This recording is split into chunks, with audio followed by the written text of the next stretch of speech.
Sejarah konflik Natuna.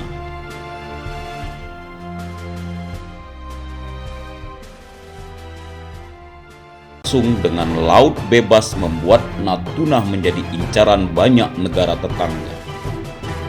Kontroversi diawali dari Malaysia yang menyatakan bahwa Natuna secara sah seharusnya milik Malaysia. Namun untuk menghindari konflik panjang, pada era konfrontasi 1962-1966, Malaysia tidak menggugat status Natuna. Lepas dari konflik tersebut, Indonesia membangun berbagai infrastruktur di kepulauan seluas 3.420 km persegi. Etnis Melayu menjadi penduduk mayoritas di Natuna, mencapai sekitar 85%, suku Jawa sekitar 6,34%, dan etnis Tionghoa sekitar 2,52%. Selepas konfrontasi Indonesia-Malaysia, sentimen anti-Cina di kawasan Natuna muncul. Dari 5.000 sampai 6.000 orang, tersisa 1.000 orang etnis Cina.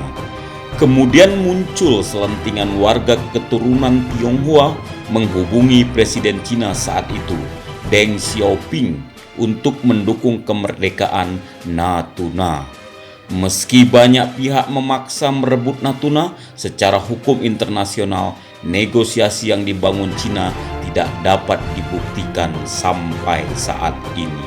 Pada tahun 2009, secara nyata Cina melanggar 9 titik, ditarik dari Pulau Spratly di tengah Laut Cina Selatan, lalu diklaim sebagai wilayah zona ekonomi eksklusifnya. Saat itu Presiden Republik Indonesia Susilo Bambang Yudhoyono memprotes langkah Cina melalui Komisi Landas Kontinen PBB, di mana garis putus-putus yang diklaim Cina sebagai pembaharuan peta 1947 membuat pemerintah Indonesia atas negara-negara yang berkonflik akibat Laut Cina Selatan. Klaim yang membuat repot negara-negara tetangga ternyata dipicu dari kebijakan pemerintah Partai Kuomintang saat itu di Taiwan, bahwa wilayah Cina mencapai 90% Laut Cina Selatan. Meski saat Cina tidak pernah menyinggung isu Natuna di hadapan PBB, sejak 1996 Indonesia telah mengerahkan lebih dari 20.000 personil TNI untuk menjaga Natuna yang memiliki cadang gas terbesar di Asia. Memasuki era Presiden Joko Widodo, pihaknya kembali menegaskan dengan keras bahwa 9 titik yang diklaim Cina tidak memiliki dasar hukum internasional apapun. Bahkan dikutip dari surat kabar Jepang Yomiuri Shimbun, Presiden Joko Widodo mengatakan Cina perlu hati-hati dalam menentukan peta perbatasan lautnya. Indonesia salah satu negara yang terancam rugi akibat 9 titik yang digambar Cina. Menurut Kementerian Luar Negeri, klaim Cina atas Natuna telah melanggar zona ekonomi eksklusif milik Indonesia. Posisi Natuna sangat jauh dari Cina. Natuna justru berdekatan dengan batas Vietnam dan Malaysia, sehingga tidak masuk akal jika Cina mengklaim Natuna masuk wilayahnya. Sampai saat ini, Natuna masih menjadi sasaran negara-negara asing untuk berlayar masuk ke wilayah tersebut.